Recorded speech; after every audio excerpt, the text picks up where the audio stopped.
You are, sorry. Okay, go ahead. Okay, cool.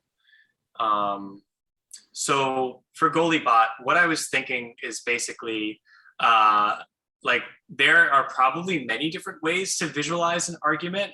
And so I was just trying to think of like what would be the most priority ways that would make sense for the most people most of the time to be able to visualize the argument, and what are the kind of what are the ways that people might get confused, and what are the types of like visual elements that can be added in to be able to help to like reduce that overload, especially because the point is trying to change people's, maybe not change people's mind, but open people to a new perspective. Right. And I feel like the minimize the amount of other distractions or things that might confuse them will make it so that they can focus on the actual content. Right. So that's kind of to frame the whole conversation. I feel like, does that do a good job at kind of saying what our problem here is? That is one of the problems that Guill Bot needs to solve. The other one that I was kind of more focused on is not just representing the data, but explaining how the scoring works and visualizing the scores themselves. Yeah. Which is part of that. And so they overlap a lot, but you can do one without, you could do a better way of displaying debates without having a scoring system. So yeah, those two things. Yeah. I think the scoring is an important piece of that because it helps people understand like where is there. So I started to kind of take some notes on I want to see where there are more arguments, right? Like where is there more weight in the discussion? Mm-hmm. I want to see where the weight is and where maybe I want to see where there's the most controversy. So like, what are the things that we've like, okay, like you did like, okay, myth, right? This is like debunked. And then it's like, these are the things that are still up for debate. Like, I think being able to differentiate those is important. And then I put different dimensions of like, basically, if you were to map these arguments in different ways, what would be the dimensions on an X and Y axis graph? So one would be like, is it supporting or denying the initial argument? Is it yes or no? Mm-hmm. Another one is the number of supporting claims. So something could be a yes, but have one supporting claim versus a no and have, a no and have 20 supporting claims. Like those shouldn't have the same visual, might not want to have the same visual appearance. Mm-hmm. The other one is negating claims. So if something is a yes, but then there's like 20, things under it that are no's, right? That's another way. And then this is the total number of claims underneath. So that would be the supporting and the negating claims. And then percent confidence. You've added like, Guill Bot is like pretty confident about this because there's supporting evidence. And I'm sure there's more dimensions that we could go into. But those are the main ones that I had initially kind of brainstormed. Yeah, those are good. I think most of those I think are a little even deeper than the person who first comes to the site would want to see, which is fine. So I'm thinking that like when they first come, they'd like to know,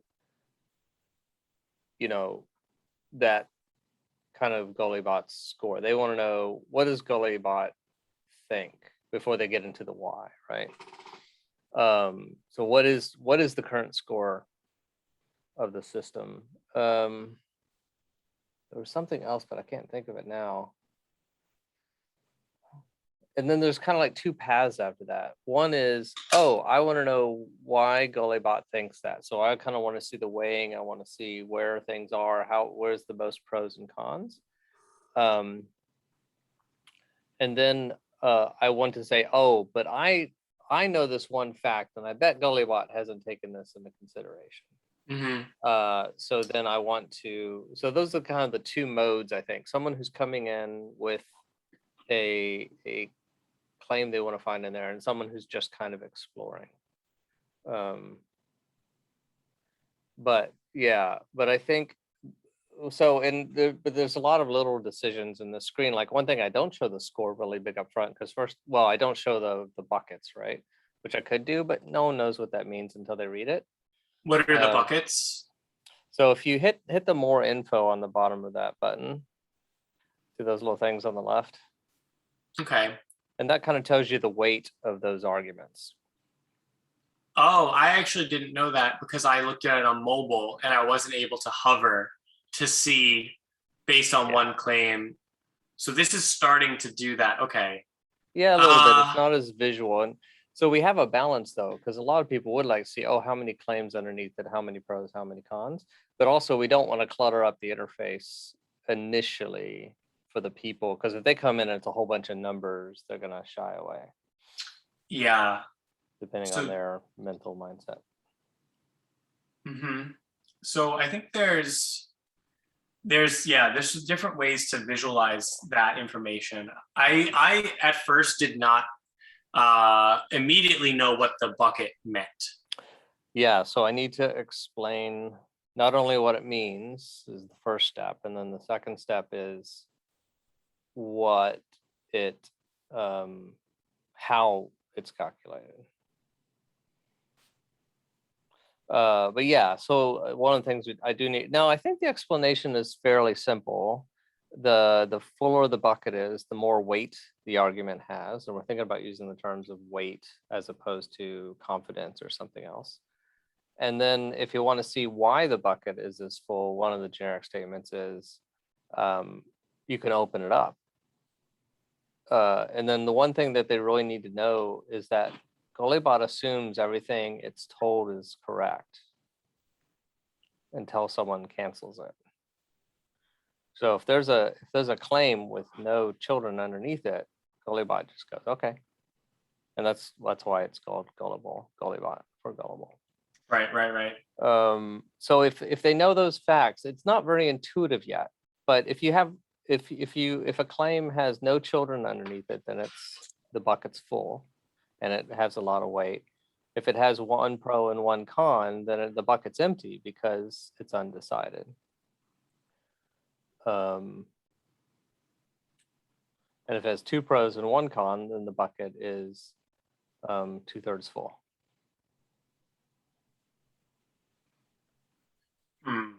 Okay. And then if it has a bucket, so that's the sort of thing, and it actually works.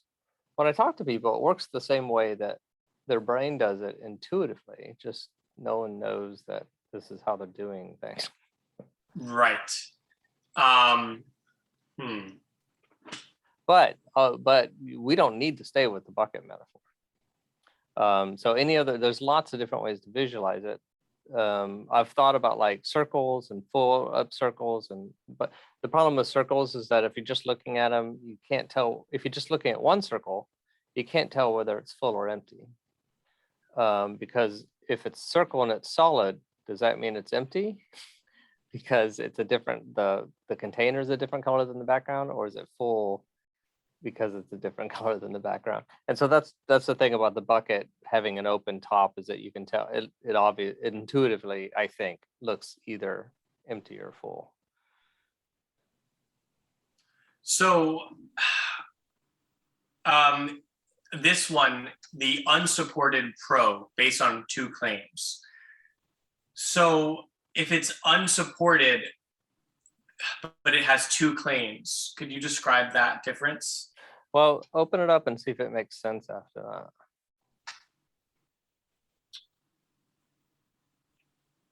So there's two claims which both. Now, is it clear what's the difference between the purple and the orange? Yes, I guess.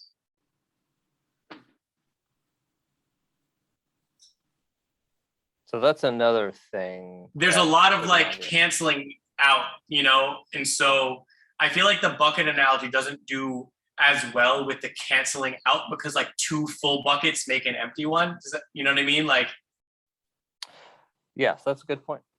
so It's really more like a balance beam. yeah, like I think it should be more of a, like, okay, so basically when I was for Trove trying to think of like the ways that you can interact with posts, there was like a yes or a no, right? There was like upvote, downvote. And then there was like, okay, you can make this go from 0 to -1 or from 0 to 1. So that's like 3 states, like up, down, or neutral. Then there was either like it's a yes or no, and it's mandatorily no. And then you could change it to yes if you want. Otherwise, it's always a no. So that's like if there's 2 states that are going back and forth. So those are 2 different ways to like organize an upvote or downvote system. Is like, always up unless you downvote it, always down until you upvote it, or it could be neutral.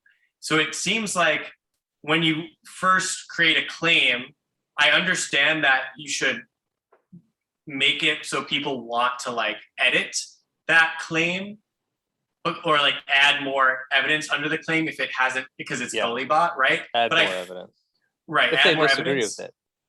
Right. But I almost feel like it should be neutral at first, and then it could go either direction. Yeah, I mean that would be nice. That's mathematically impossible. So, and I could explain why if you want to have a long explanation. So the way you raise up or lower a fact is to put a claim, is to add a claim to it. But if that claim starts out neutral, it doesn't affect its parent. So there's no way to affect the parent with a neutral claim, and there's no way to raise or lower the claim because every claim is neutral. So you have to assume, the way the math works, you have to assume that everything's true. And that's where Guill Bot kind of came from when it's first added. Okay. And it's just because if you're averaging the numbers together and everything starts at 0, you can never get anything other than 0. So you have to give it a 1 or a -1. Okay, got it. I don't know if people, at some point I have to write a blog post about that. I don't know how many people actually stumble in on it. And it breaks a big thing about debate where everyone says, you have to prove it to me. And I'm like, well, yeah, then you'd have to prove the proof. And then you'd have to prove that proof. So it's an endless thing. Anyway, they don't understand that that's not actually possible. Got it. Okay. So tell me how the scores work. So when you first add a claim, how many points does that get? Well, let's have you tell me how it works. Let me walk you through a scenario. Let me go ahead and share my screen. I can override. Oh, actually. Oh, gosh. I have my camera in my way, so I can't see my screen to hit the share button. I'm trying to make a teleprompter. Oh yeah. But I found out you can't mirror a Windows screen. So I got a reflective. I mean, I was just using plexiglass, but you can't mirror a Windows screen without buying some software. So I realized I'm going to use a mirror and put it over the camera lens and make a little periscope for the camera, and that I can reverse and mirror. Oh my gosh. Which is actually nicer. It's much simpler tech than having a big thing. So I'll show you that when I'm done. Share cool. Screen 1. Okay. So let's say, and just because I have a video about this, Fictional City is debating making Elm Street pedestrian only. So if someone from Fictional City, which you're not from, you don't know anything about it, but they seem like a trustworthy person, comes and tells you, hey, we need to make Fictional City, we need to make the Elm Street pedestrian only. How would you score that statement?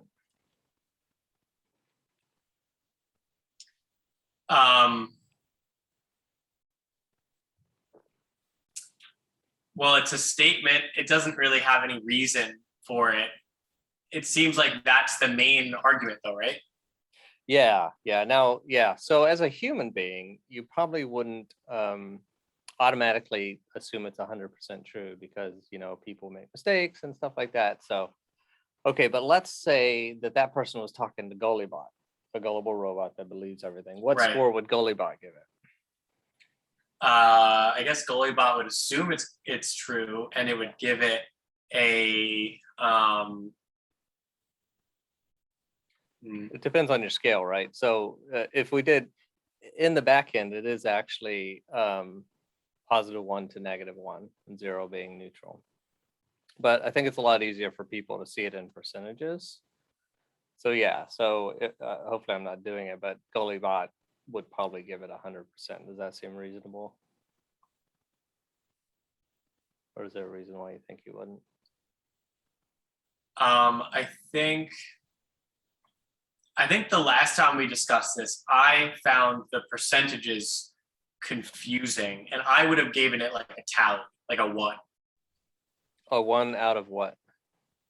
Like a 1 tally, like just like 1, and then if just a 1, like, yeah, so just a count, like this is 1, yeah, or a +1, right? +1. It's a 1. Yeah, but that's it can't work that way. Well, hold on, wait. It's a scale. It's a scale. So you could do 1 to 10, 1 to 100, -1 to 1, but so that scale is how a +1 pointing system could be a system, but that would be completely different from this. So even if you had a point system where you're adding and subtracting points, you would still need a result somewhere. And I think having a number, it could be 10, it could be 100, it could be 1,000, isn't really useful. So here's the thing. I guess you could abstract. So you could count the number of pros and cons, and then you can have a count of like there are 54 pros and 37 cons, right? And you can also do the math of the percentages like with an equation after the fact. If you give everything a 1, and then then after the fact you could do the percentages. So I guess like each post could technically have multiple pieces of data. It could have a percentage that's calculated. It could have just like this has been created and it's now just I guess, yeah, it depends on how you're structuring the data. And if you can kind of do it in different ways and then see what works best. I don't know. Well, I could tell you why the counting system won't work, but I don't want to dive it down that in a second. Well, let me say not work as in it cannot be as good as a it doesn't have to be a percentage, but on a fixed scale. So we could definitely, but there is value in displaying, hey, this claim has this many children, or this claim has this many pros and this many cons. So yeah, so we can display that, but that's not the piece I need to explain. Okay, so let's go with percentages, and I will. Well, yeah, so I mean, we could do percentages. We could do it on a 5-point scale. Could do 10-point scale. Does it matter to you, or just the whole fact that it was a fixed scale rather than a counting system was the problem?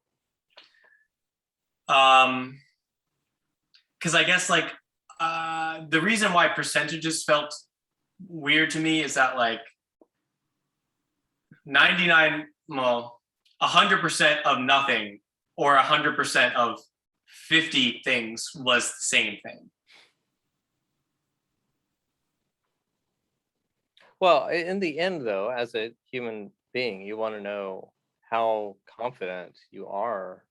Yeah, I mean, so there is a problem with that. If there are no children claims and Gullibot's saying, oh, I'm 100% confident in this, you shouldn't be, because Gullibot doesn't have enough information to really be confident, right?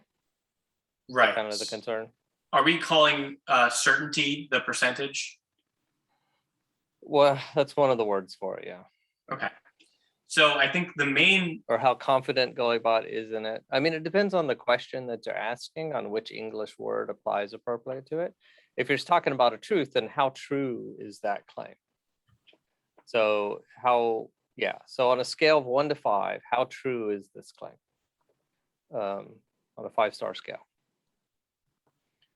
But if you say how true is something and it's a number between 1 and infinity, so there's two things you want to know.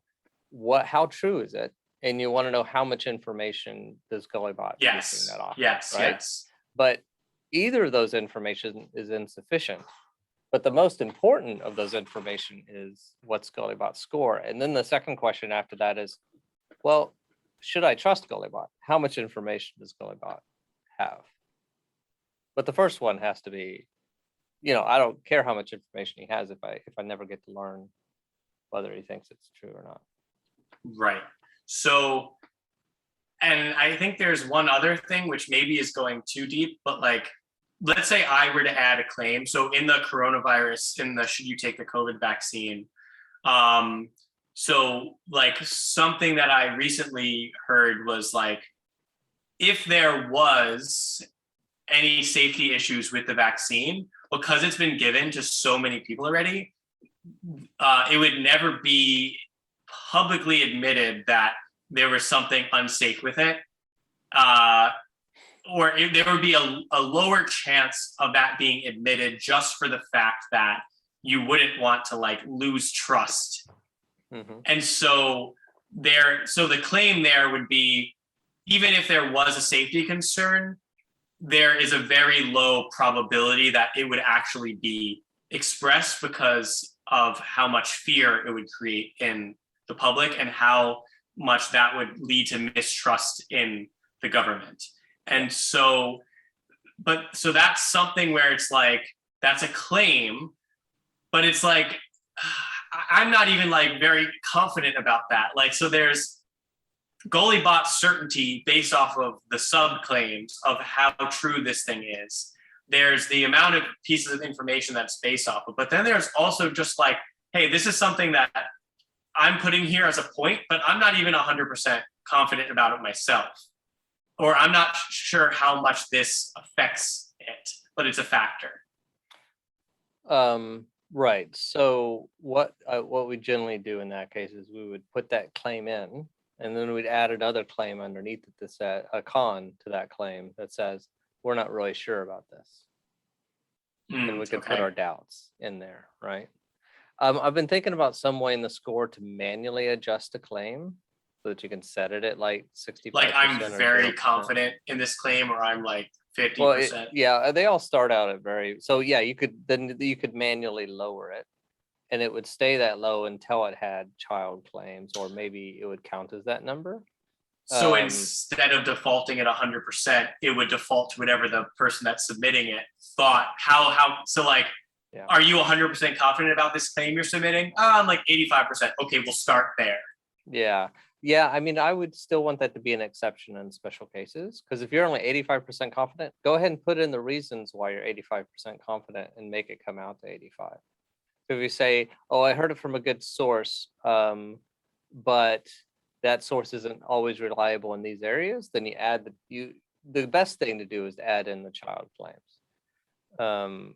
But maybe as a shortcut, because we don't want to fill all those in right now, we might temporarily set it to something. But as soon as you start adding child claims, well, I don't know. I haven't figured out all the rules around that. So I'm reluctant to do that, because like, if you're not confident, put why you're not confident in there, and then the number will come out correct. So if I wanted to get it to be 80%. And often we do try and get things to a reasonable percent.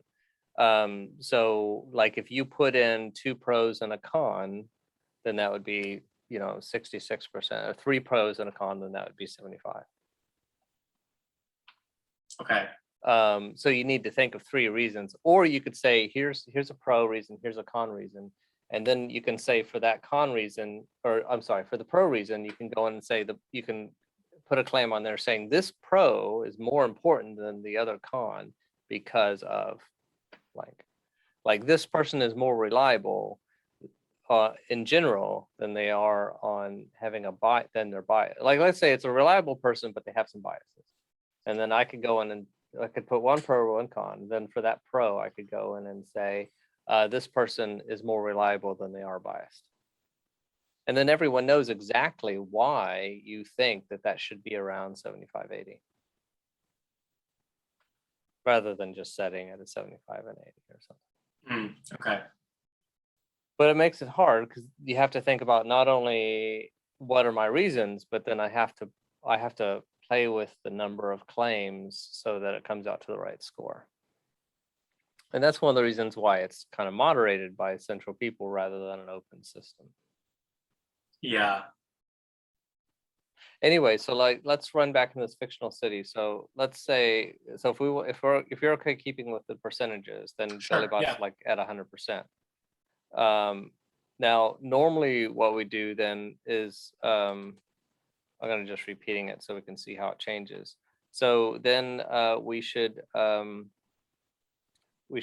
since Gullibot's always we don't need them. So let's say it will increase sales by 15%, right, for the local businesses in that area. Right. What is this heading 3? Should be normal. Sorry. So the score stays the same for that one, right? Yeah. Would it be best to do this as like a indented bullet list, maybe? Yeah, and I was using the tabs for that, but what I don't like about bullet lists, yeah.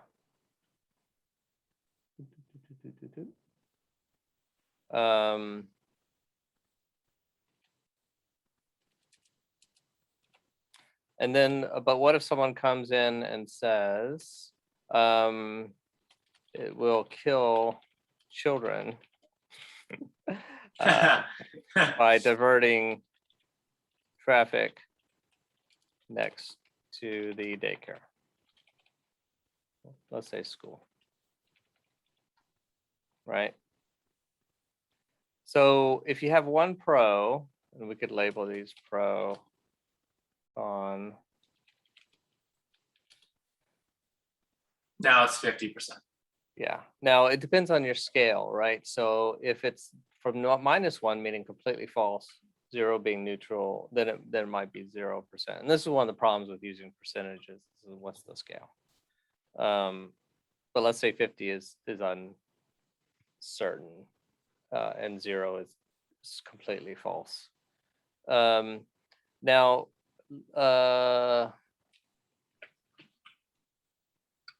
and then let me see, what's the other example? But you actually kind of want to say children are more important.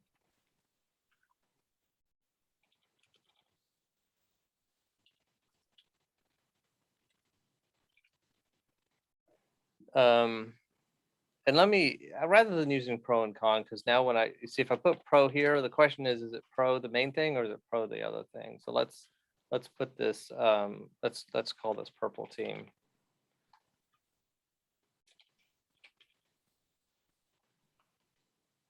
I think it's a little bit easier if you assign team.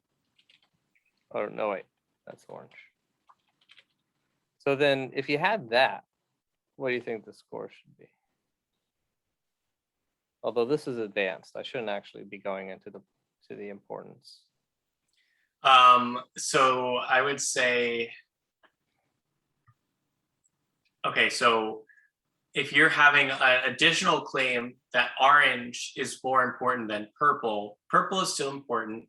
So I would say maybe it would either be like, let's see what the math would be.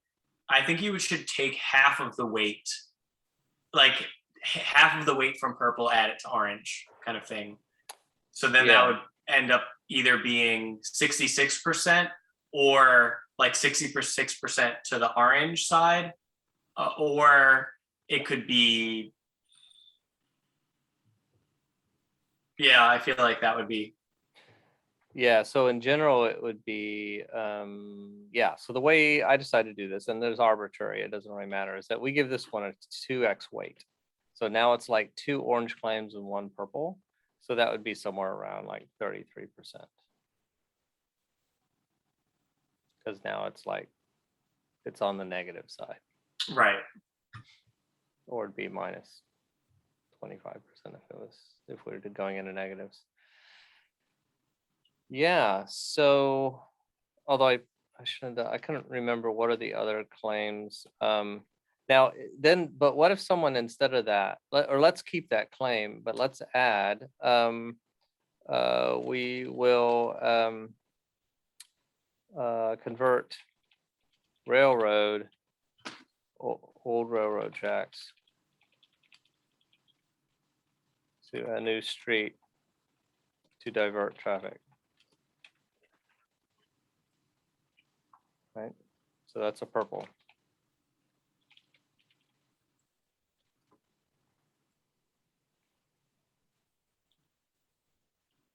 So what do you think that should be? 50% again? I would actually put it up at 100%.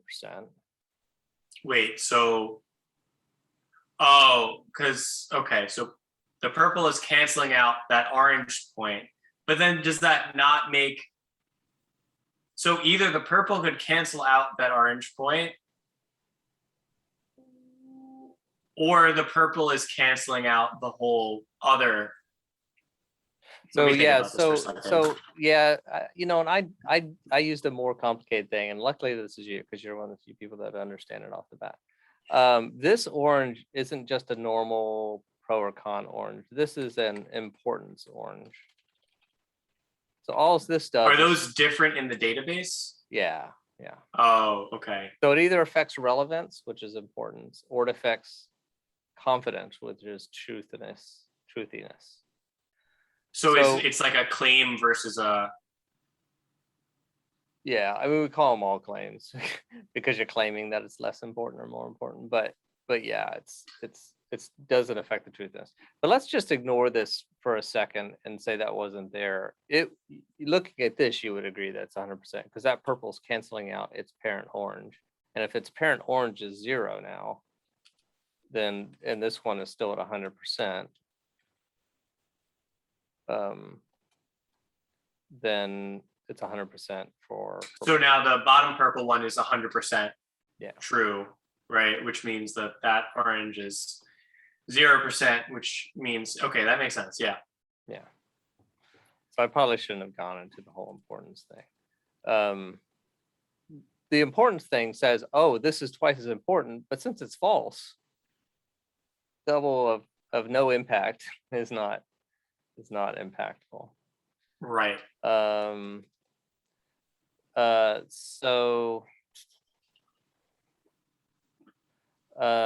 But something to look at this is, and I'm gonna leave out the importance one for now because that was probably a mistake to bring that in. But one thing we haven't considered is what are the costs? It will cost $2 million.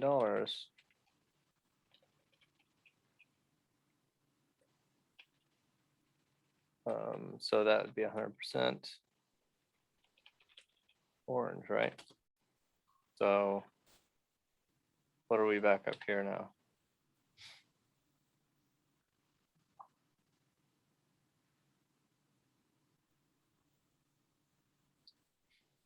So the second claim still has the purple claim underneath it, right? Oh, that's a good question. Yeah, sorry. Yeah, that's why it's 0. Yes, you're right.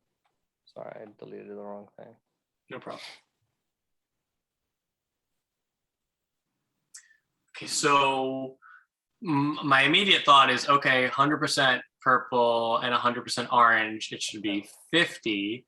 But then the fact that there's an orange claim there, I guess that orange claim doesn't give any weight. So 50? Yeah. Yep. That's what I'd say too. Yeah, and that's the important thing that a lot of people, that when I was first doing the math was a problem, because I realized I had a whole bunch of claims that were debunked. But if you just average these three together, you would get, 200 divided by 3, and it would be like 75. So that's not the right math, because if it's debunked, it shouldn't have any weight at all. So, and that's why the math actually gets a little complicated when you try to explain it to people. Right. I wonder if you put the percentages as a decimal, I think a lot of people don't understand decimal. so like one Yeah. point. I think you and me would understand it better. And that's how the math is done in the system.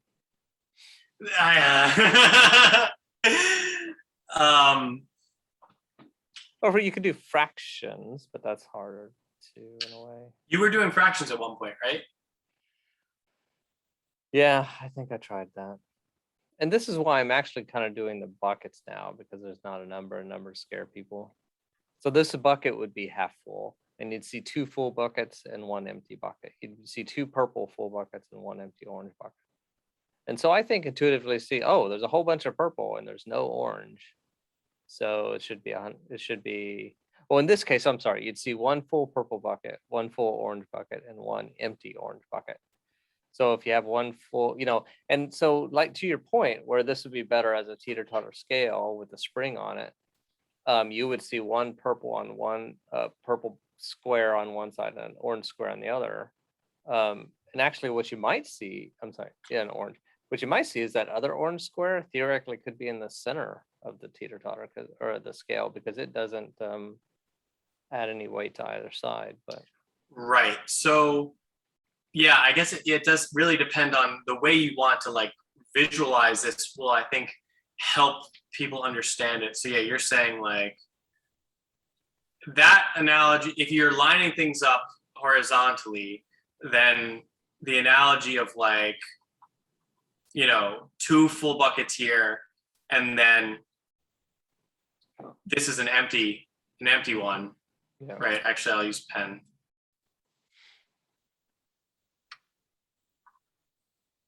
So the last one that you did, actually the second to last, the last one you did, it has here like 100%, right? Purple, here it has 100%, orange, and then here it has a 0%.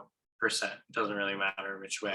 And so then this makes sense to be able to then say, it's 50, we're 50% confident, or we're 0%.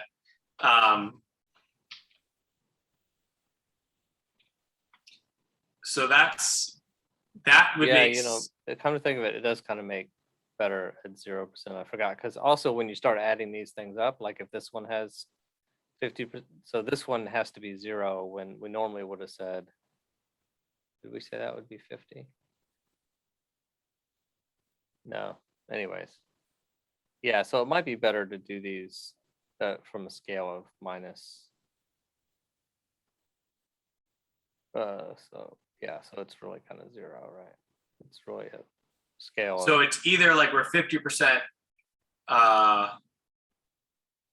confident that, and then like the claim, the main argument, the way it's phrased, or it's we're 0%, which could also be like 10, or could be -10. So either we're like, 10% confident you should, or we're negative, or we're 10% confident you shouldn't. So this would be just changing the way that you like described the question, right? Mm-hmm. So it could either be like 10% confident you should take the vaccine, I am 10% confident that you shouldn't take the vaccine, or we are 50% confident that you should take the vaccine. Yeah. I guess if somebody said, I'm 50% sure you should take the vaccine.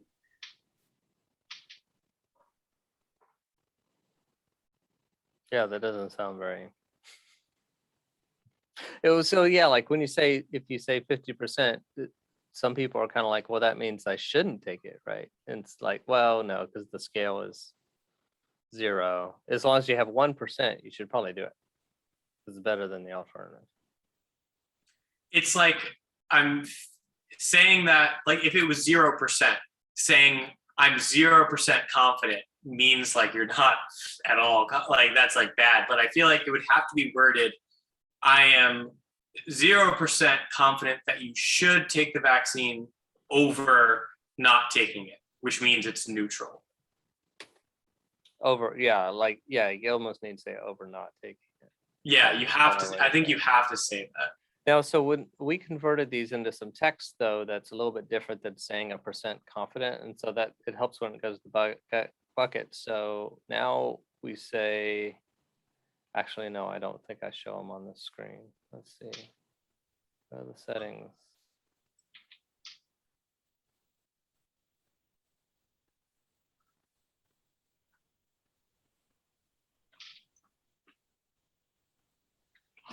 So now it's like likely. So 76% is called likely. Okay. It's likely that you should take the vaccine. Showing, hey, there are some risks. It's not obvious. So actually, where Guill Bot says confident here, it should say, well, you can't say I am likely. That's one of the problems with converting this into English in some sort of automated process. But it probably shouldn't say confident. We should probably rephrase that now that it's down to 76%.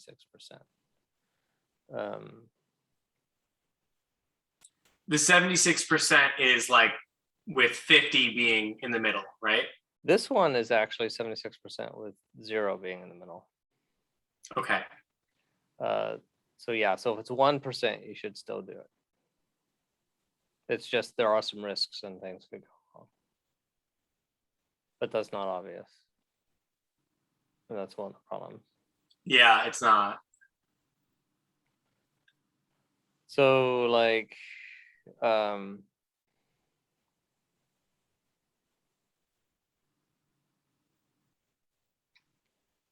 yeah. So should we brainstorm some different visual metaphors or ways to, like, I think a visual, like so there's a pie chart, right? Mm-hmm.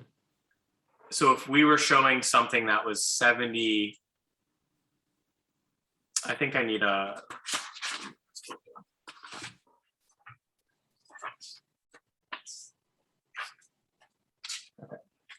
And I was looking at what's that? God, I forgot the name of the website that you were playing with the different visualizations. There's a few. Begins with an F. Flourish. Yeah, Flourish. So they have a couple. So this is technically hierarchical data because children have children. And they had 2 different hierarchies. They had kind of regular hierarchies, the one that you suggested, and then there's there's a Sankey diagram. Yeah, there's just some challenges when you start doing that. But let's go ahead and go through what you were gonna do. Okay, so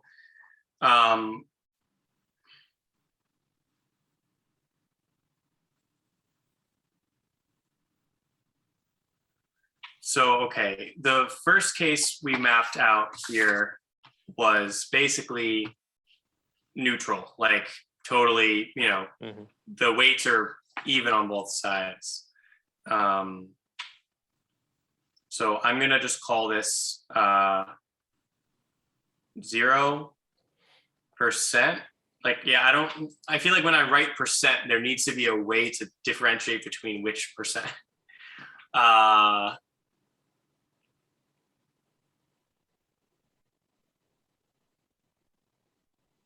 Well, what do you mean by which percent? Just 0? Oh, whether it's 0 means completely Which false scale? or whether. Yeah. Well, I just think we need to choose a scale and agree on it. And we can figure out how to just. We're gonna have to change Even the display. Even when we're talking about it, I feel like there needs to be a way to differentiate between the two, though. Well, but if we agree on one or the other. Yeah. So I think we just need to agree on a minus 100 to positive 100 scale. Or if you want to do it just between us, we can do -1 to +1. That's easier. Do it in decimal. okay. So -1. So -1 to +1 would be if 0 is the middle, and then the one with the percentage. One with the percentage would mean it's 0 to 100. Well, yeah, I mean, we could do it that way. I don't think the 0 to 100 actually works with any of our diagrams. So unless you really want to keep that in our discussion, maybe we just don't use it for now internally. Unless you're talking about how you want to display it to people. But if we're talking about visualizations, I think it's helpful. So I'm just going to put this as 0 with a little decimal, 0.0 here. Okay. My eraser, I need a new eraser. All right, so yeah, we have 0.0, which is obviously from -1 to 1, or we have 50%.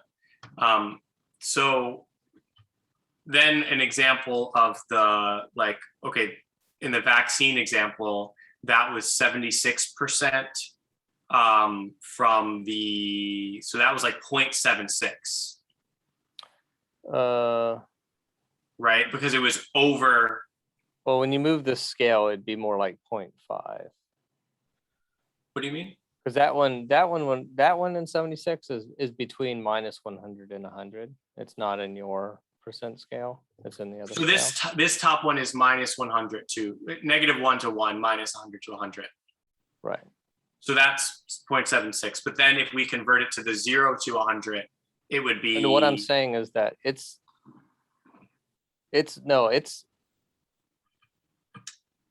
76% in a scale of -100 to 100.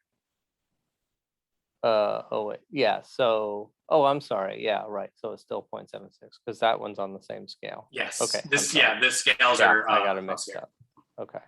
Yeah. So it would be. How would we convert? Yeah. So then we would convert that to be on a scale from 0 to 100. That would be what? What's the? It would be like 80, 85, something like that. Let's just say 85%. Okay. And then if we took the opposite case, let's say it was, so you wouldn't do negatives, right? If Guill Bot for the vaccine went negative 76%, in that case, would you flip the argument to make it positive and saying, okay. Yeah, we flip the wording rather than having a negative. Yeah. Okay. Just because that seems easier. I'm opening to changing that if someone disagrees. But a lot of times people don't read the score. So if you have the wording mean the opposite of the score. Yep. Okay. And then, so that would be, for the number, it would be negative 0.76. And then it would be 15%.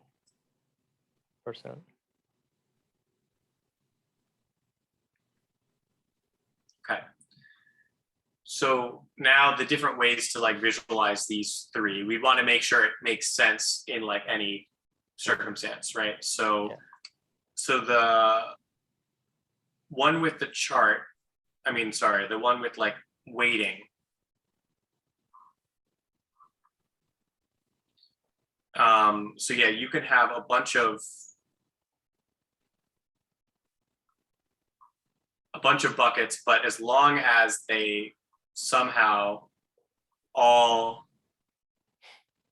added up, you can still have it totally neutral and kind of balanced in the middle. In terms of like, although in this case it needs to be leaning to the, the neutral one, it'd be level. Yeah. The other ones would be leaning. Yeah. So these technically could be so the against, I guess, so this would be the negative, these would be the pros would be on the right and the cons would be on the left. Is that how we probably would want to do it? That's the way I like it, yeah. Okay. So then pro would be like this, and then the cons would be like this.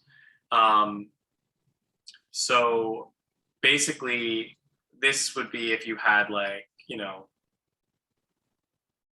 two very strong against, and you had one here. It would go like this. So this is one way to think about it.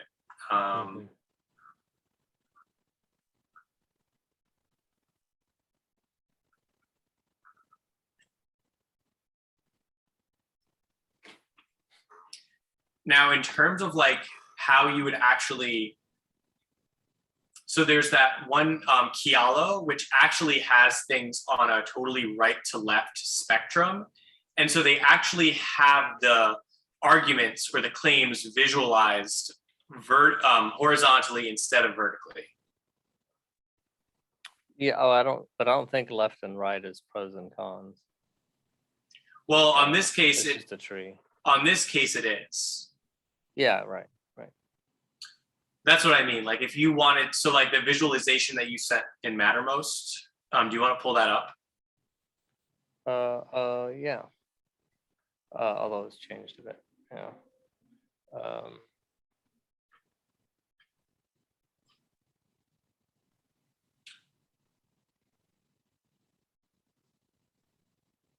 Yeah, so that's kind of, it's a similar tree thing. Right. So here, does left to right mean anything? Not really. It's just colors. Just as a convention, the purples are on the left and the oranges on the right. And actually, come to think of it, that's opposite of what we were doing on your diagram, right? Because the pros are on the left and the cons are on the right. Curious why, like, so this is the other thing. I guess you have so if something is for or against, like the 50% one, this one here, the 0 to 100, I feel like you also have like two colors, like purple. So the lighter purple and the lighter orange are items that have been canceled out. They cancel each other out. Oh, okay. So they have no weight. But I thought it'd be interesting to show how they flow through the system. Before they were just gray. But one of your questions made me think, oh, I can kind of show, yeah. Well, the other option is like, yeah, like picking, I know, like you probably thought about this, you probably have reasons not to, but like doing like red, blue, and purple.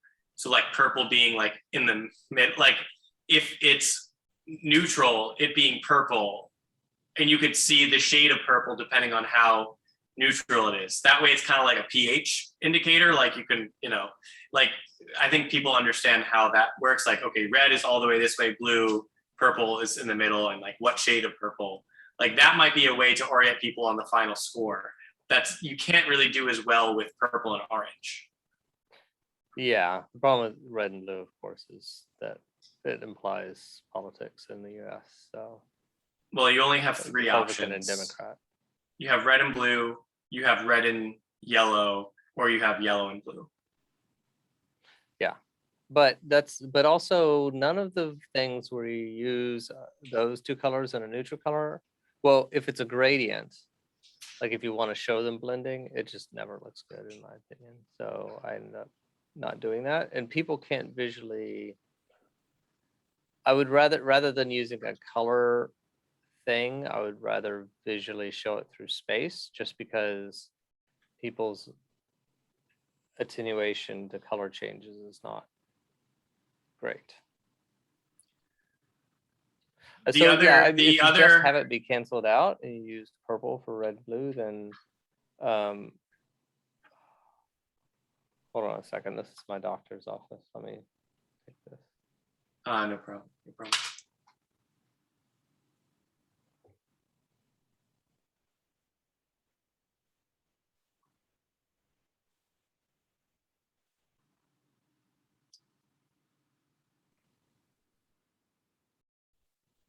Okay. Seems like they hit it. Okay. Yeah, so well, I mean, there's lots of options to talk through, so we can definitely keep that as an option. Those were the reasons not using red and blue was because of the Republican Democrat thing in the US was kind of a big thing because people will be constantly confused about that. But yeah, so I mean, it could be a mixed color show, but still, even if it's a mixed color, you wouldn't be able to see that. Like if you look at the top score to the right of that 67%, you can see how much is purple and how much is orange. If they were both the mixed color between purple and orange, which is a darker orange, you know, you're losing that information. I don't know if it's useful or not. Because they're always going to be 50%. So maybe it's not useful. Well, okay, so I think there's actually a difference at the different levels. So, you know, I'm just going to grab two colors real quick.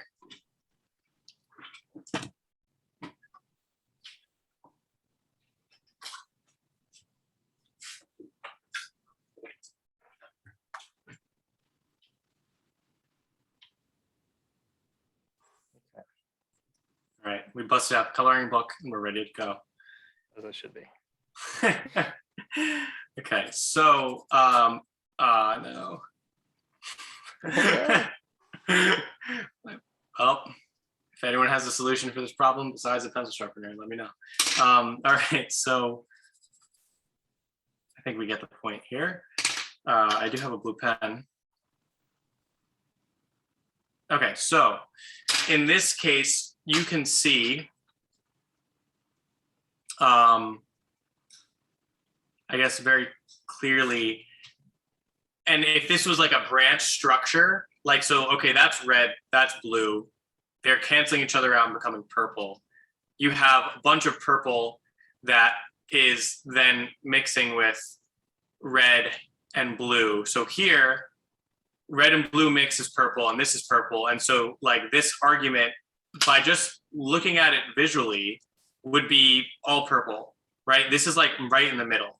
Now, this would, if we're talking about color, this would make very intuitive sense to me that this argument is totally neutral. It's the 0 on the -1 to 1, or it's 50% in terms of the 0 to 100 scale. Like if it was purple, that would be like very clear and obvious. Like we're mixing all the paint together, all the arguments, and we're getting purple. Is this how the math would work currently? Well, it depends. So what if you had on your bottom row there, if you had 2 blues and 1 orange? Okay, say that again. On your bottom row? The bottom row? If add a blue, and then what would that color be? Are you saying it would be a blue or purple? Exactly. So if we added another, let's say we added blue here, this is like a plus, right? Blue here. Then this purple would change to have a little bit of more blue in it. And then it would change, this would overall one would have also a little bit of more blue in it as well. So not quite, because if you have in your middle row there, if there wasn't a blue and there was an orange, and so you had just an orange and a purple. If in the middle row you had, instead of the, which one? I'm saying if you remove the blue. This blue. Yeah, and you don't have to actually take it out, but if you imagine it's gone, so Okay. all you have is 1 purple and 1 orange. The color of the parent box would be orange. If you had 1 purple and 1, yeah, I was actually, this is supposed to be, is this red? Or red, yeah. I'm calling it red. Yeah. So if there's a red and a purple, the parent would be red. If this was just red and purple, the parent would be in between purple and red. Well, so that the math wise, it's supposed to be red. You would expect it would be between purple and red by looking at this. So that's kind of where it breaks down, because the purple doesn't mean it has it's that's actually canceled out. And that's the problem we were talking about before, that if something's debunked, it should have no weight, not some weight. Oh, okay. So because this is purple, it should have no weight on anything above. Mm-hmm. So it's as if it doesn't exist. And it should be clear. Maybe. It shouldn't have a color then.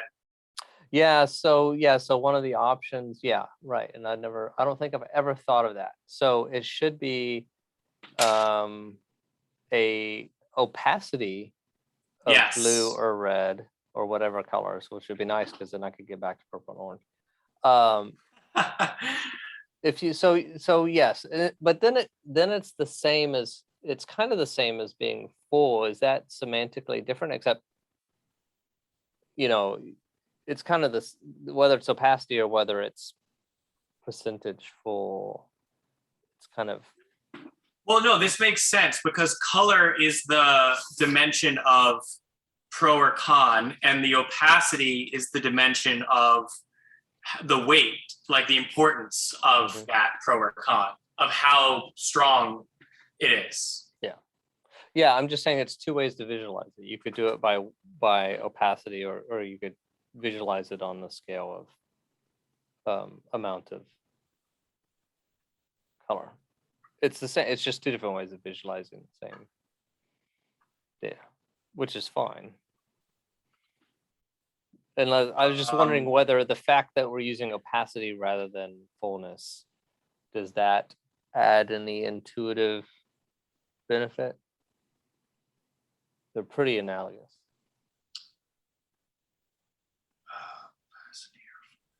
So you're saying the full bucket analogy? Yeah, they're pretty much the same. Just one's using opacity, one's using fullness.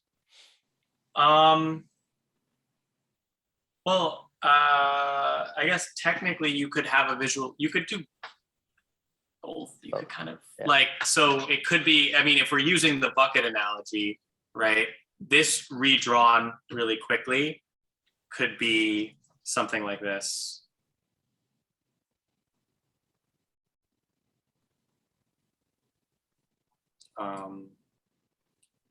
I'm just going to draw the buckets and not figure out how they're connected.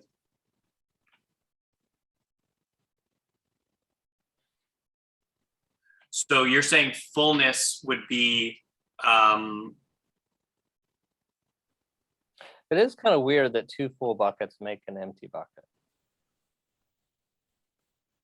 So I wonder if colors, I mean, really, maybe rather than using pigments, maybe we're talking about lights.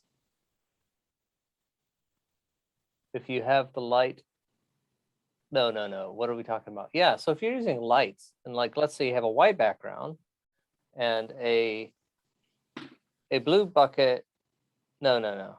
What am I talking about? A black background. A blue bucket is a blue light. A red bucket is a red light. And if you put them together, you would get white. I mean, not white, right? Because it takes three colors. But I'm just thinking, I just realized it's more like lights than it is like pigments. Does that make sense? Because as you add them, you get more and more white. Or maybe then in that case, it needs to be going to black. But black to me feels heavier. Like it should have an impact. And actually, if you were using lights, it would still be a lighter color, so that doesn't make sense. The weird thing is that things cancel each other out.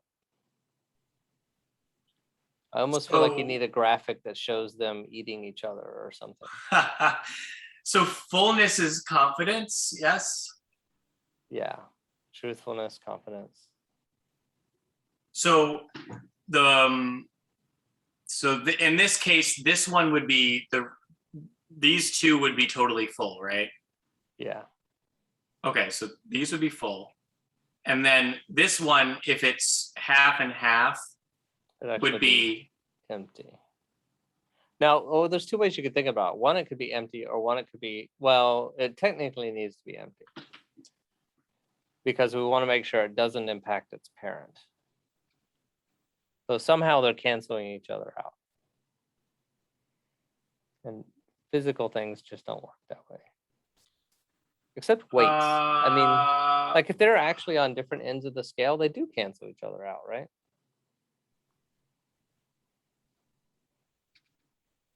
Okay, so I have two other ideas.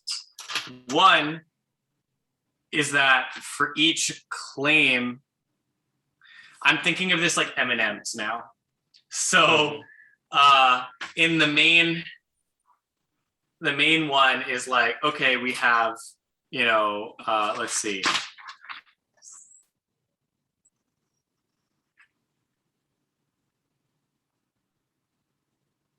We have a red M&M. We have a blue M&M, and then we have a mysterious purple M&M. Or like this one, the color change based off of the like other M&Ms that were below it. The other way to think about it is that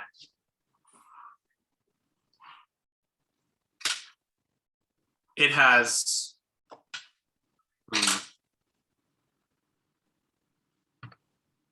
if those two cancel out, it has just these two left.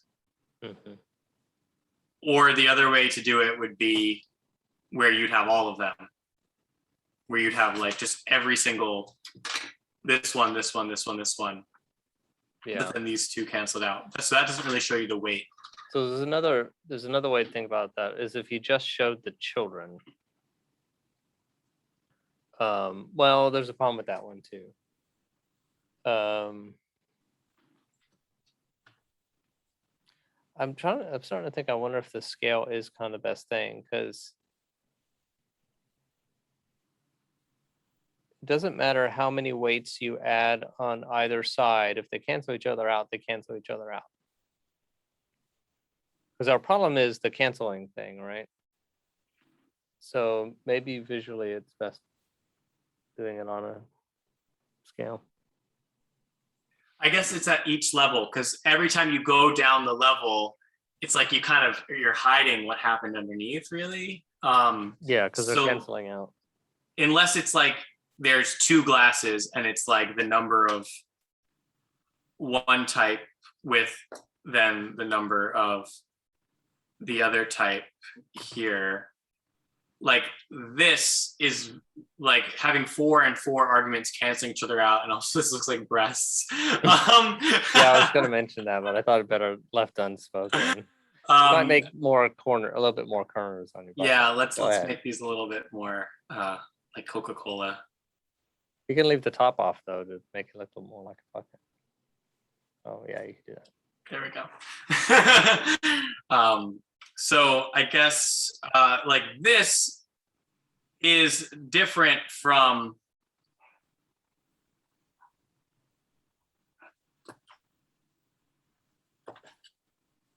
this, but technically on that other visualization you showed me, it's the same thing. Well, what do you mean by difference? Because as long as they're canceling each other out, they are the same. They both have no impact on the final score. Or they both have the same no impact, yeah.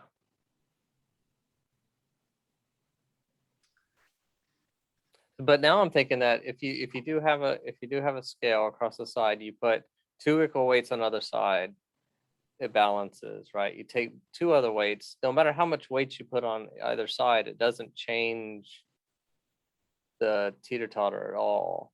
So things are canceling each other out in that metaphor. I don't know if there's other metaphors where things are canceled out.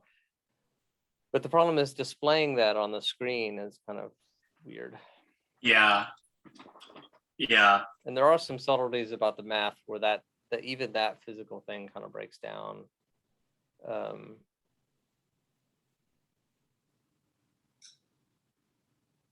Well, maybe not. I don't know. I had this other visualization also where you have like nodes and lines and stuff like that, but you just have the children and they're different sizes. And I can get into the reasons for that.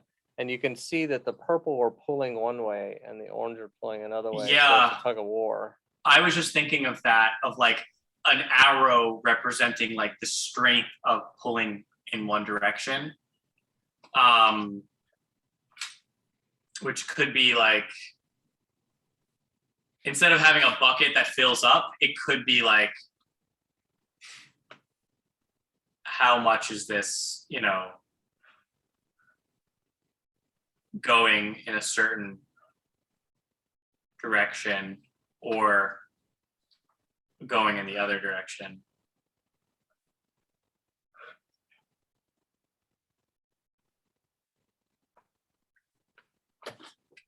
Yeah. One challenge with all those kind of visualizations is I don't know where to put the text or if even the text is necessary. Like maybe this is just a visualization. I mean, you could hover over the balls, but you couldn't like read it. Or you could click on a ball and it could open up somewhere else, or click on one of those things. But there's no room to put like text in the visualization.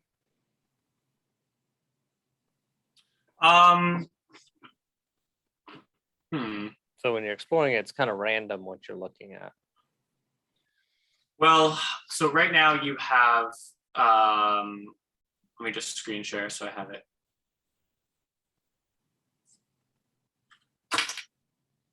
Yeah, right now it's a regular tree view. So let's take that card. And then let's say you have the text here.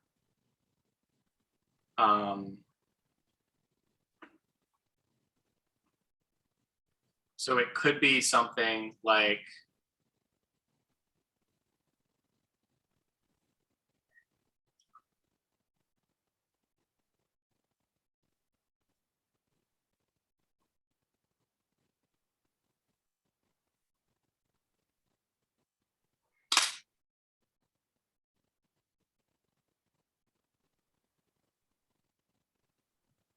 it could be something like that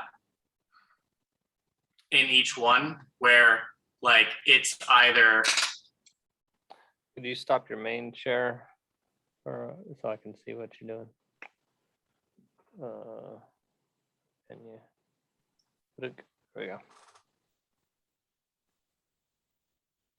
So like if it's just like a line right here, it's like in the middle with no color. It could just be like, this is, kind of everything is canceling out. It could be like going in either direction. Yeah, actually, let me show you. This is an old one, and actually I figured out how to change it. It's very similar to what you were doing. So you see these little pointers? Yeah.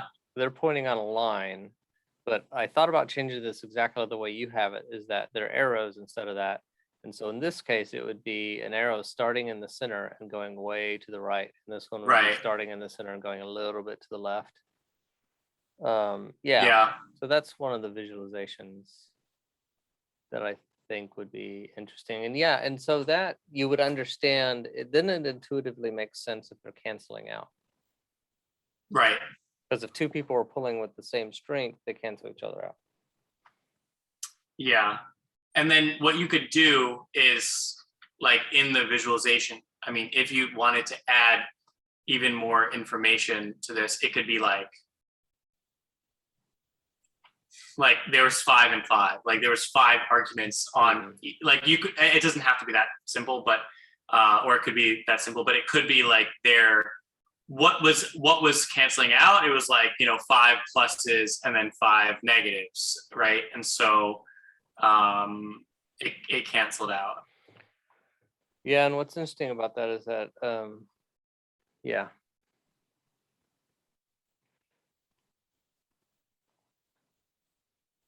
Yeah, that's probably better than the bucket. Too bad I was really liking the bucket. Well, it's basically a bucket. Just turn it. Yeah. Yeah, but the difference is the cancel out's more intuitive, because that's one of the things I'm having trouble explaining is you have one orange bucket and you have one purple bucket. How come the parent is empty? If you're Yeah. talking about either a scale that's a weight or two full, because you think about it, and maybe this would be a good visual. If you had tug of war, these huge guys on either side and they're evenly matched, they'd be stuck. But you have a little girl go up and pull a little bit, it'll move towards the side that the child is on, right? So a pull and push metaphor works better. Otherwise, you have to have like two buckets. Like this is like if it's 5 versus 5, it's like we have two buckets here, and then in the one above it, you could see how that like, you know, or it could just be like, you know, like a graphic that shows this is what's underneath, and then it cancels out. Yeah. And what's great about using the arrows too is that I made a new bot, right? So you have Guill Bot and it's purple. I made a Skeptibot that's going to be the orange. So I think that'll, you know, a lot of people don't notice these little tick marks that say, okay, the purple's coming from one side of the chat and the orange is coming from the other. But if I put little faces above here, or they could actually, on bigger screens, they could be to the side, right? Then it would be more obvious. You put like one of the bots on each side of the screen kind of thing? Yeah, right. So well, then then it would be more you obvious. you could technically have both arguments from both perspectives in that case. So like in this example, you could have Guill Bot on, I'm just going to say left for now. Yeah. Guill Bot on the left saying, based off of the 55 claims, I am told I am 75% confident that you should take the COVID vaccine. And then you could have the Skeptibot on the other side saying, based off of the same 55 claims, I am, you know, no, so that's, yeah, no, because what I'm saying here is that the purple statements are from Guill Bot and the orange statements are from Skeptibot. But Guill Bot gets the final score.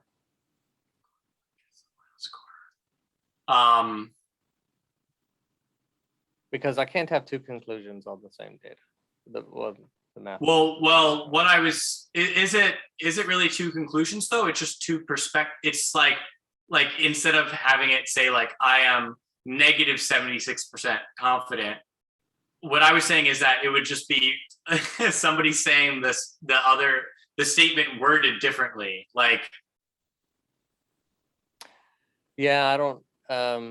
There's another way to word the statement, but I think it would. I don't think that would add much value. I think that'd be confusion. I think it's easier to just say, okay, Guill Bot's saying the purple stuff, and it's an argument between Guill Bot and Skeptibot. Right. So Skeptibot's just the one kind of coming in saying, well, what about this? What about this? What about this? Okay. Yeah. Got it. So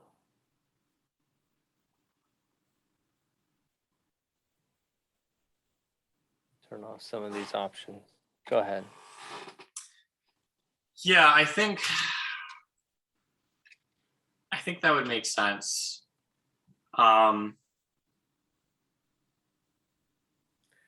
Yeah, so, and then I could still have a main graphic that shows up here without the words, kind of like where it's, you know, there's a center like marker, and then you could see all the tree of items pulling with different strings. Right. Now I was thinking it might be better to have bigger kind of bubbles, because some of them do actually have more weight than others. And then you could kind of see, and you could hover over them and read them if you wanted to, but it's not going to make much sense because the words will be down here. Yeah. Well, so that view that I had in Flourish, the one with the bubbles, where the bubbles are bigger or smaller, and then when you go in, it shows the bubbles inside of those bubbles. Would that work in this new? Well, I mean, it wouldn't show the. problems with that is I don't know what. So that's one where I'd have to fill in the color and probably do some sort of mixing. Because the problem is that, well, okay, so if things are canceled out, I don't know how to display them on that. So should they be a clear box? Or should the box not be there because it has no size, because it has no impact?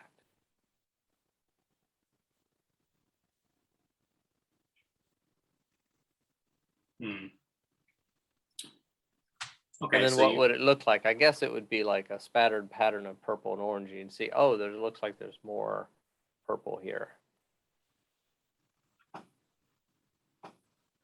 I think the size of the bubble would be the amount of conversation, like the number of, like how big it is. I think one of the things you want to see is like, where is the most stuff in this tree? So to me, the size is like there's 15 claims inside here, or versus like there's 5 claims. Then you can use the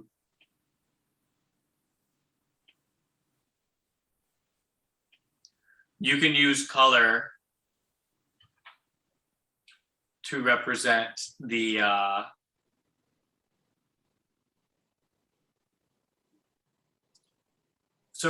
you've heard wordly maps, right? That sounds familiar, but I don't remember it.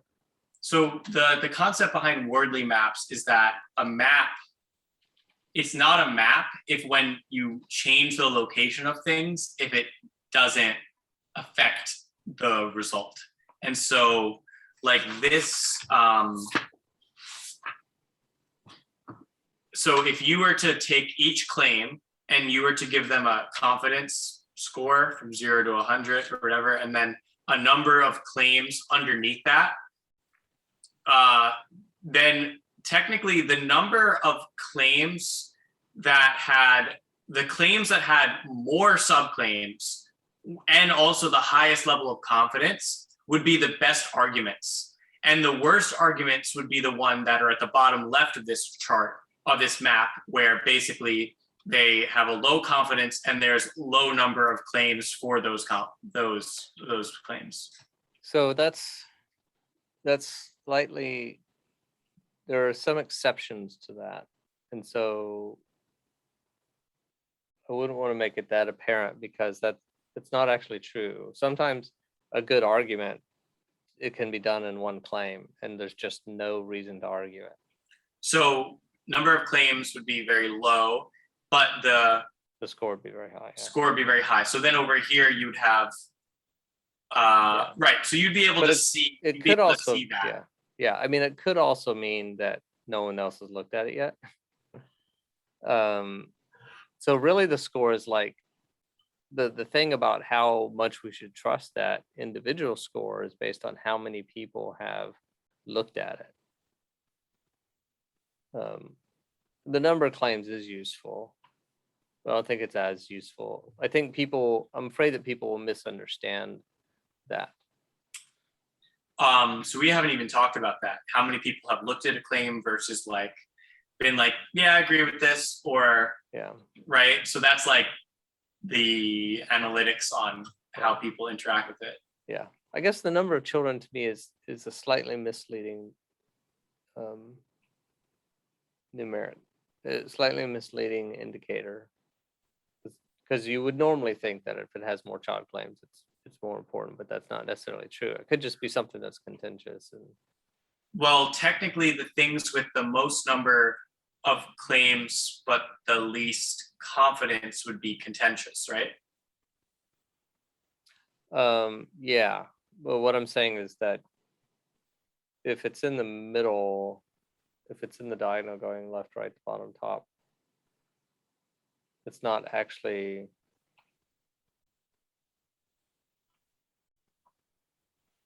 Yeah, so I guess people I guess if it's in the bottom right, people might be thinking that it's not. There's no real difference between the bottom right and the top right. It doesn't. But So- people will assume there's a difference.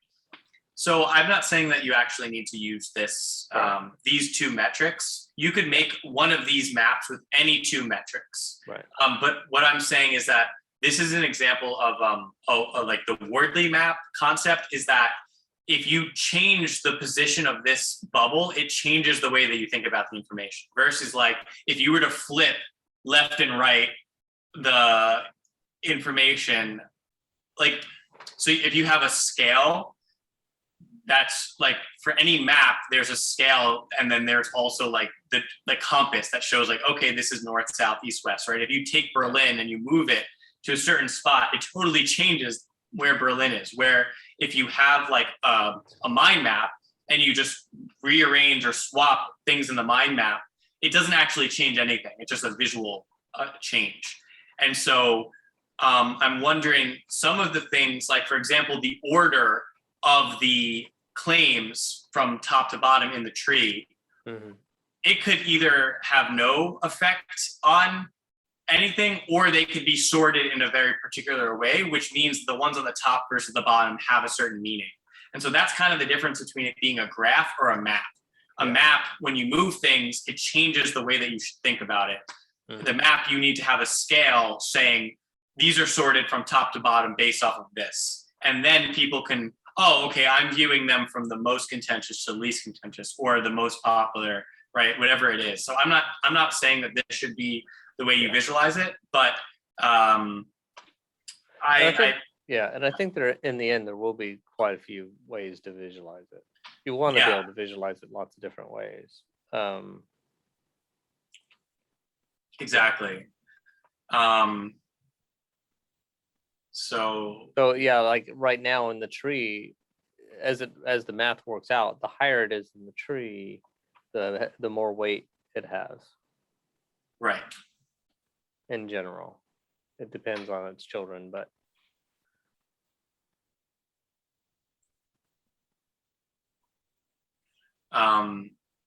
yeah, and I guess so. Like, if you were to map it, so this was like an example I did. Like, should we replace capitalism?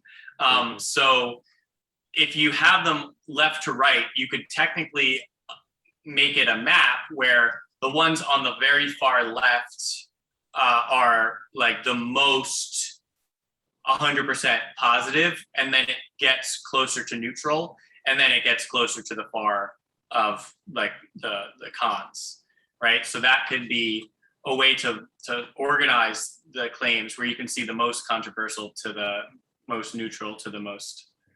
Yeah, an interesting thing about that is though what happens when you have children, because you're combating a claim, but the children of that claim would be on two different sides of the map. Well, then when you go down, those would be also organized, and they would be pulling in the different directions too. Yeah.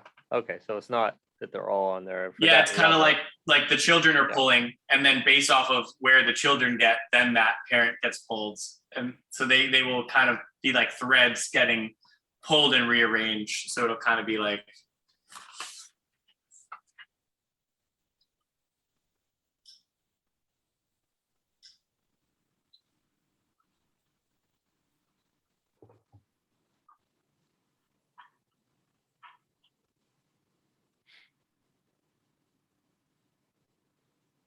Let me think about this for a second.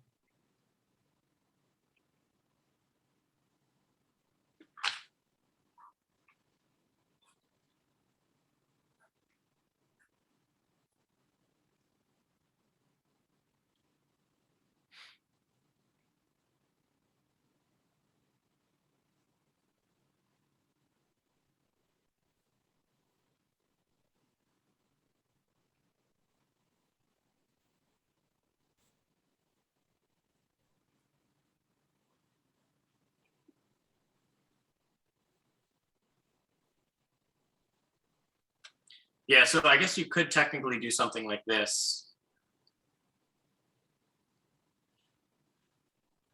where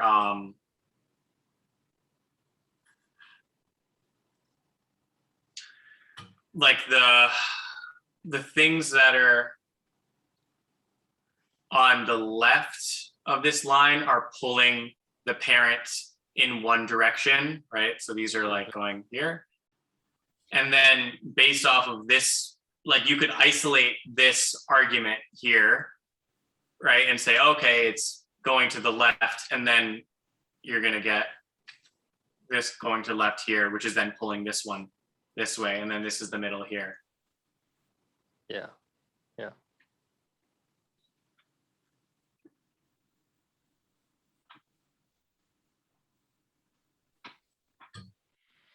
Yeah, I'm wondering how intuitive that arrow at the top would be, the length of the arrow. I mean, I guess you need to explain every sort of visualization like that. So let's say we're doing a regular tree view, regular, I don't know how to say it, the collapsing and opening tree view rather than an expanded tree view, just because that works on mobile. You know, it's hard to read this on mobile. If each statement had a little out of the center of it, I think out of the center, but there are other ways to do it right. The center, it had a little stick sticking up and then an arrow attached to it that was like, the longer the arrow would be, the more strength it's pulling that way. And you could also show like some arrows moving that way and some arrows moving that way, or one arrow moving that way and one arrow moving that way.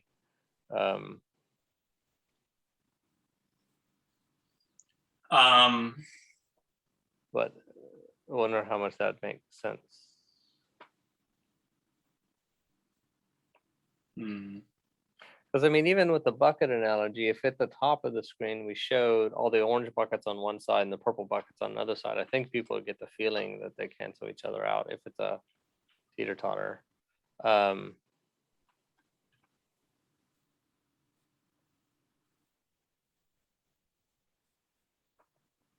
I'd have to look at the math. Maybe it is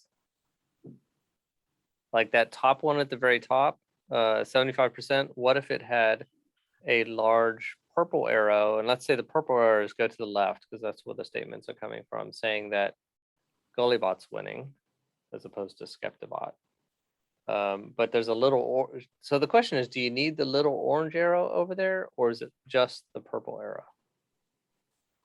Is it a bigger arrow than the orange arrow, or is it just no orange arrow and just a purple arrow?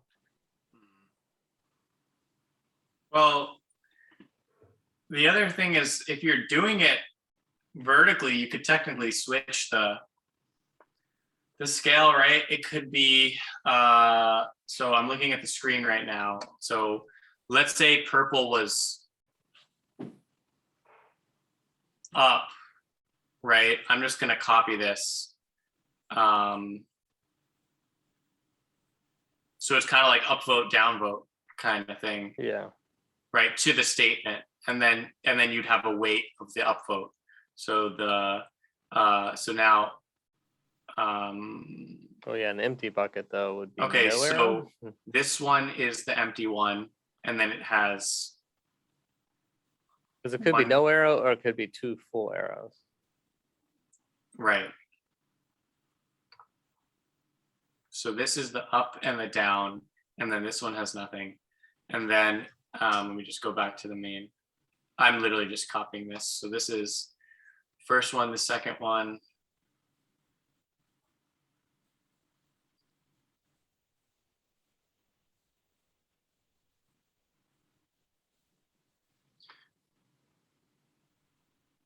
So it'd be something like this, where you'd see like in the main, this is the main one here. Oops, sorry. 1, 2, 3, and then this one has these. So yeah, this one is mostly purple.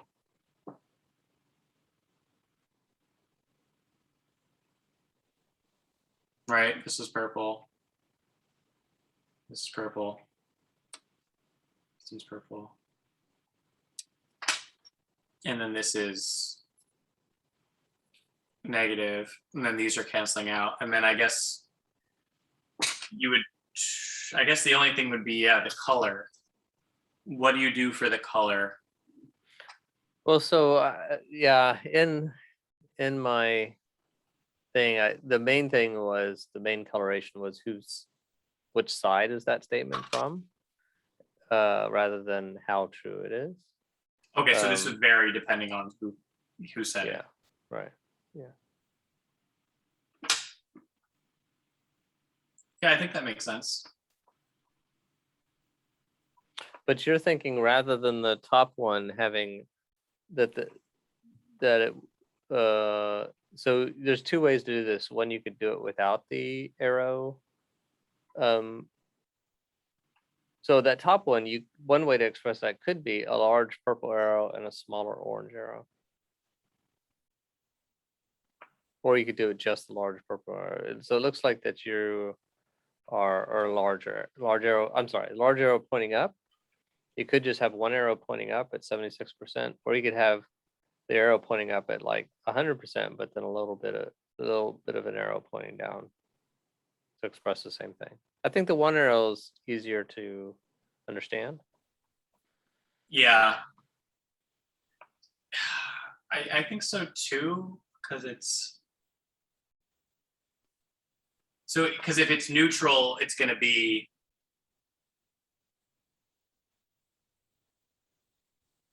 just like that, and then if it's,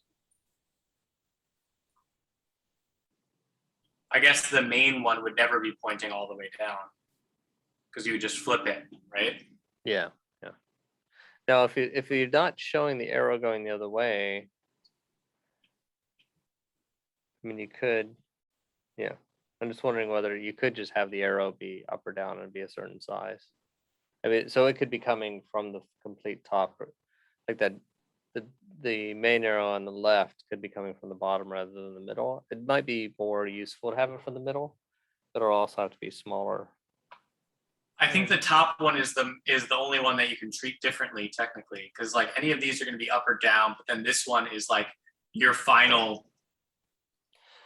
Well, yeah. So, but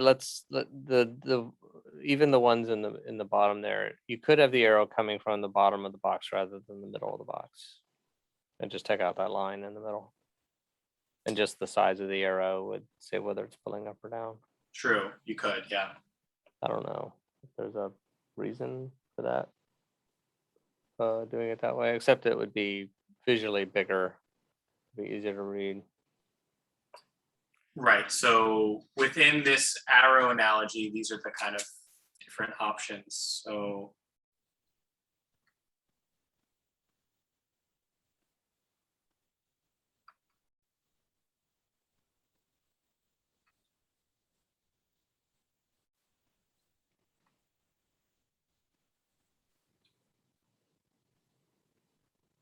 yeah, it could be going up and down, or it could be like an up arrow or a down arrow.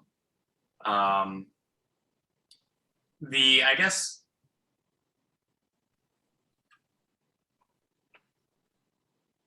you could put other information in. You could technically put other information in here. So like you could put a number or a percentage here. Yeah, that's true. It's interesting.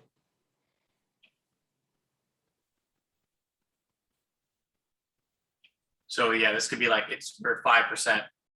This is adding like 5%, to the right or left. Yeah, that's interesting. Well, I think that's a lot of ideas. I appreciate it. We're coming up on almost 2 hours. Maybe we should take a minute and talk about Zoom chat formatter. You had some suggestion. You had some feature requirements, and I wasn't sure I understood those. Okay. Sure. Before we switch to that topic, sure. I guess, so to conclude, you're thinking the arrows or some form of that metaphor of like one direction, other direction, middle is probably the best way to go. So either the teeter-totter, I think it has to be forces, because forces are the only thing that cancel each other out. Yeah. And I mean, the buckets kind of do that, but that's only if the buckets are then later presented on a scale. And then people go, okay, yeah, I'm adding 5 kilograms on this side, I'm adding 5 kilograms on this side. So they cancel each other out. So the scale is 0. I mean, I think it works with the branding because it's a robot, so you can have robots like pulling. Yeah.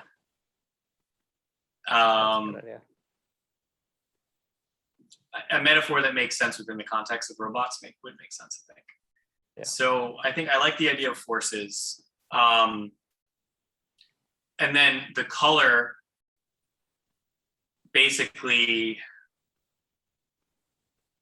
you're still thinking a duotone, like one or the other color, right? Yeah, well, I mean, I'm open to some of the visualizations using a mix of the color to indicate weight rather than arrows. But I think for the main initial interface, I think doing mixed colors, I've done some work on that before and they never really looked good. Okay. Or that could be me, but got it. And it'd still probably have to be opacity, maybe, anyways.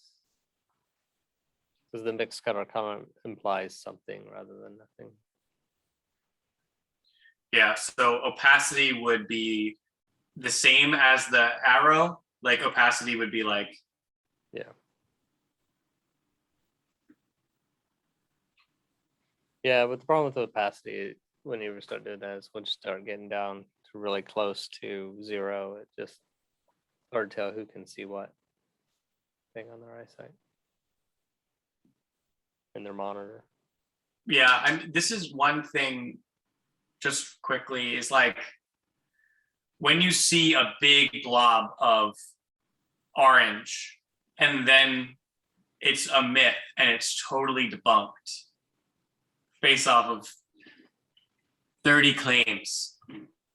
The fact that it's the same color as something that's like a great point and supported with, it's like a very strong pro supported with 10 claims. That's the thing that like kind of tricks your brain a little bit.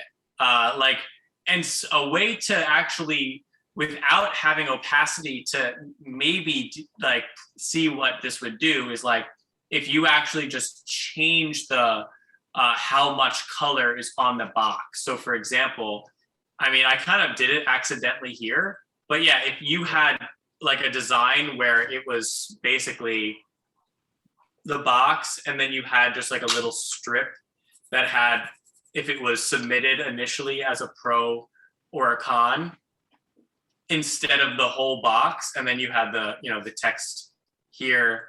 Yeah. That might actually change the way that people think about it, because they wouldn't be like so attached to the color. They would see the color is only one piece of information, and they also have to take into consideration like how strong it's going in either direction. Yeah, that's a good point. The other thing is that if you have more and more text, then that makes that color even bigger. Right? Yeah. So the bigger text ones. What I was just thinking while you're talking about that is maybe if, I mean, we're talking about doing away with the buckets. But if we're going to use the buckets, maybe it's just have the whole card be black and white or whatever, and then have the outer part of the bucket its original color than how full it is. Before, when I was trying to figure out different things, and I didn't have the bucket metaphor, if it was empty, I didn't have any color, so there's no way to know what the original intent was. So yeah, maybe now if I keep the bucket thing, but if we do the arrows, then you still, so if what I was thinking is you still need something that says, oh, it's nothing. So if we had that little stick coming up and maybe a ball, if there's no arrow on it, the color of that ball could be its original color. And then the ball kind of extends into an arrow for whichever color it was intended to be. If we're going to do the long arrows across the top as opposed to the little arrows. So yeah, I guess if a new thing is added and it's purple and it doesn't have any subclaims yet, the arrow would be 100%. So the arrow would be all the way to one side by default, right? Yeah. And then once you added other claims, it would change the direction of that arrow. So you could add it where there's, I mean, it doesn't have to change the way that it's scored, but it could almost not have any arrow. It could almost not have any like force. I don't know. If you add a claim without anything underneath it, it almost cannot. You don't have to show the arrow, I guess, right? Like yeah, either you could not show an arrow, or you could show two arrows of equal length, which might be even more expressive. So maybe if it has no weight, because if two people are pulling on the same side, people intuitively know that they're canceling each other out. So it could have a purple and an orange arrow. And then basically really what it is it's the other arrow is shrinking as the other one could just stay full. That's an interesting idea. I don't know. Oh, so what you're saying is instead of showing the vector that's the sum of the two, yeah, showing both, like if it's initially submitted has full to the one way, and then as soon as arguments are added, it adds a little bit to the other. So this is like initially submitted, then after it's submitted. Although, yeah, in that case, though, we're losing the fact of, I forgot, we're losing what was the intent of the message. So if it's balanced out, we don't know. Was that originally an orange? Who said it? Was it Guill or was it Skeptibot? Now, I guess technically there's going to be a little error. There's going to be a little call out going to one of them, so you'd know. But the idea is I want to make it really visually easy for them to know what side of the argument the statement is on, but maybe that's not as visually important as everything else.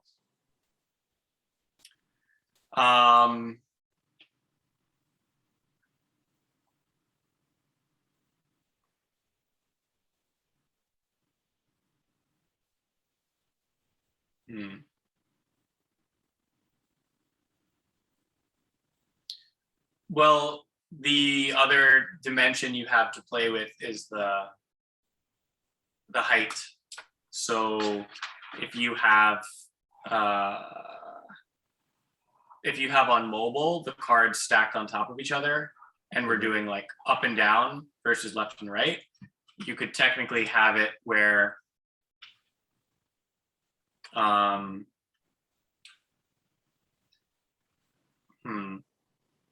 The only problem with doing up and down rather than left and right is that it doesn't really lend to who's more right or wrong between, I don't know what up, I mean, up could mean truer for the statement, but you kind of have to explain that. That's why I kind of like the left and right. And you have more room left and right to make something bigger if you want. I like left and right better too. But yeah, on the phone when it's going up and down, I feel like it might. Oh, but you have more room to scroll up and down, so you can take up vertical space easier than horizontal space. It's when you're placing things juxtaposed horizontally that you have a problem on a phone. Yeah. I guess what I was thinking is like when you submit a, let's say it was, so if it was, just because this is what I was thinking, if it was up or down, it could have the initial like footing somewhere. Mm-hmm.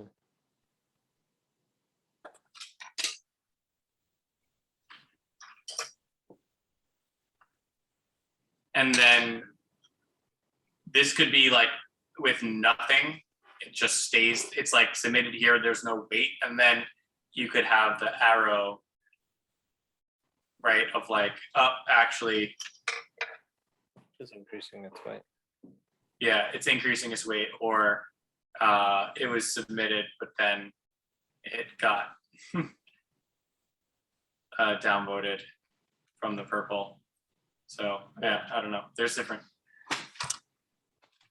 Yeah, of course, also the other problem, although maybe this isn't a bad problem, is that if you have arrows like that, people want to click on them. But that's actually not bad because I've wanted a way for them to indicate, oh, I think this should be higher or this should be lower. And then I was going to ask some questions, so maybe that isn't. Well, yeah, if there's 2 arrows, then you could very easily turn that into an upvote, downvote, or like to the right, to the left, for each argument. Mhm. And then it would make that bold if somebody clicked it. Yep. And then you'd also have to choose, can somebody vote for both sides, or like, oh, I think. Well, I mean, in this case, I'm not asking them to vote so much as I'm asking them, do they think it needs to be heavier or lighter? And when they click it, I'm not going to let them vote. Well, I mean, I might record it, but the question is, why do you think that this needs to be more towards purple or more towards orange? I think you should record it as well. I mean, record it, but I'm not going to be. It's not a popularity vote system. True. Yeah. So I definitely don't want to I won't be announcing it. There might be a way to look at it because it gives me an idea of whether people are disagreeing and just not putting in their reasons. And then I know where I need to do more investigation. Right. And then also if you wanted to have a business model where you sold the information to the CDC to tell them how to not be such fuck ups, that'd be interesting. Yeah. It's like, hey, US government, you want to actually figure out how to handle public discourse? And yeah. All right, well, I'm running out of steam. I gotta grab a bite to eat. Yeah, I don't mind us postponing the talk about the link bot if you want. I actually I just used it last night for the first time, but then I didn't really have a great way to export it. So well, it depends on what you want the export to be. So right now you copy and paste. You want to put it in something else. Right, but it still will. I did that, and it took the names and the text. Right. So rather than having it, so there's no way in HTML to have it to where you can just select the names or the text. Well, to where a person could do it either way that they wanted to. So I think the third thing in the queue is to turn off the names, and then when you copy, it'll just have everything. I mean, it won't have the names, so it's just a button. Yeah, and the other thing would be to add a line space in between each comment. So that would be an optional too, because if the names are there, you don't want that sometimes, and sometimes you do. But yeah, so those 2 items are on the list. Okay. We should be able to hide and show the names in the next couple of days, and then adding the line spacing might come after that. I have we have a project list on GitHub. Is this something you really think you're going to use? I don't know that, I think you're very polite to donate to it, but I don't know that it's something you're going to really use once a week or something. You might, unless you automated it into one of your systems. So this isn't something necessarily I would use, but Kiko Lab, for all their calls, they have all the Zoom chats and the transcripts, but they weren't really doing anything with it. And the thing is, I can't really use it as is in Trove. And I'm going to try to be really quick because I know you have to run. But basically, if you go to an event page, so the ability to search the ability to search for an event based off of the transcript, in that instance, you probably want to ignore the timestamps, but you might want to keep the name. Yeah. If you're making a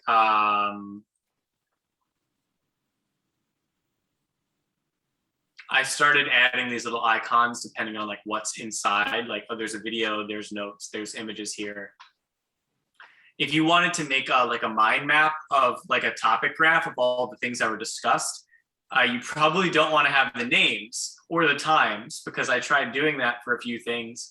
And the main topics were like Vincent 2438, Pete, Bentley, Arena, Davis. And so to generate like a word cloud like this, you want to take out the names and the text. So that's one. It sounds like you'll eventually want to automate all this stuff, right? Well, yeah, the dream microservice would actually be like, you can add your Zoom account and you could say for each meeting where you want things to go. And then when the meeting is over, that file goes into a Google Drive. Then based off of that new chat file being added, it says, oh, this chat file is in the Zoom call labeled Flotilla Fridays. We're going to add this to the Trove event called Flotilla Fridays. And then we're going to take the names out and we're going to put this in the word map. We're going to take the timestamps and the names out, and we're going to add this as like a list of comments that we're going to set as like private to only people that attend to the event. And then we're going to then also send it through the link service and then take the links and add those to the resource. And so the last one I just mentioned is almost there. It just needs the point of like putting in the chat file automatically. But that would be like, yeah. Well, but even just removing out the, like, except the bit of getting it automatedly from Zoom, if you had a way to where if someone uploads or pastes in a Zoom chat, you could hit an endpoint and you would get JSON back, then you could then use the names or the dates either way. I don't know how easy it is for you to manipulate that JSON, but if it's a nice simple format. It depends. Yeah, it kind of depends. Like a different workflow needs to be added for each like complex interaction. Or you're adding a separate workflow for each. If you call the endpoint and say, give me once with names, once without names, and giving me it without, then you're still adding kind of 3 calls and 3 different workflows. Right. So it could either hit the endpoint could return all the options, or you could hit the endpoint with the options that you want, and then it would. Well, no, what I'm saying is you hit the endpoint, you get the JSON, and then you parse the JSON however you want. Okay. I mean, that from an architectural standpoint, that's the way you'd normally do it. You wouldn't hit that endpoint 3 times or hit it and get 3 chunks of sorted data. You just the logic of how you're splitting up that, how complicated is that logic? Like that would be logic that I'd have to recreate basically, right? Yeah. Well, what do you mean by splitting up? So like when you take out the times. Yeah, I would like doing the times and the names is simple. And I mean, actually, you don't even need to do that so much. As it depends on how you're putting the data in somewhere. But that's the simplest. Yeah, that's really the simplest part. Is that the just hard like part a was regex? Getting it converted to JSON. Oh. So I could write you a one-liner loop that says loop through all the records and just pull out the message, or pull out the message and the name. I mean, it's like 3 lines of JavaScript. It might be interesting to see if we could do that in Bubble, maybe at like a flotilla call or something. Yeah. No, we could definitely make an endpoint, and you just have different parameters, and you call it 3 times. You pass in the same data every time, and you get different stuff back. So that's doable. It's kind of putting all the work external to you, and we're going to have that built in kind of anyways, because we want that for the UI. But you are making 3 network calls, and I don't know if you end up having to pay for that. Although wherever we're hosting this, I mean, there's not going to be enough that we're going to get over the free tier, but it is tripling the work on a server somewhere. But. Okay, so we can talk more about how to make it more efficient. still I mean, sounds like, yeah, stripping out the names is your top priority though.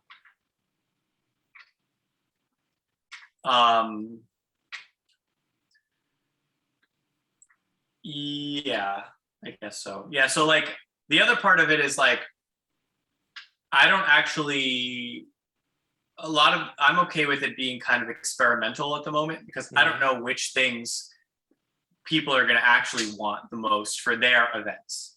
Yeah. So for example, we might build this into like Trove, and then somebody comes along and says, oh, actually, I want to have like the Zoom chat as like comments attached to the event where it's like person, what they said, and you could like those comments or like respond to it. So like imagine you like took the Zoom chat, copied and pasted into like a comment system, and then like you were able to like continue that conversation almost like you see the timestamp of the video of like where someone commented, you could like go back to their comment and like add to it after the event. Like that could be a whole nother thing, which is like, that's a different way to format the data. Yeah. Okay, cool. So I think whatever you're doing will in some way help, but also I like the fact that it's something other people can also use as well. Cause I feel like a lot of the Trove stuff right now, I'm like, it's not ready yet. You can't 100% use it. So I'm also just happy to support things that other people can use while things are being figured out. Yeah, yeah, and it's a good experiment. So I have a friend, Michelle, who's learning the code, and so she's actually doing all the developer work, and I'm just kind of helping her out. So it's a good. She's probably going to put it on her portfolio. We already shared it out to LinkedIn, so Awesome. it'll hopefully have several benefits, and then eventually we'll open it up to the comments. Yeah. Okay, cool. Cool. All right, man. All Well, right. I thank you so much for taking the time to really bend your brain around this. Yeah, thanks. It was fun. Let me know. Let me know if you need a session 2. I'll have all these pages in my notebook to go back on. So yeah, and if anything comes up while you're sleeping or taking a shower or something, just let me know. it might. It just might. All right. Thanks, Bentley. We'll talk soon. Next time. Okay. Bye.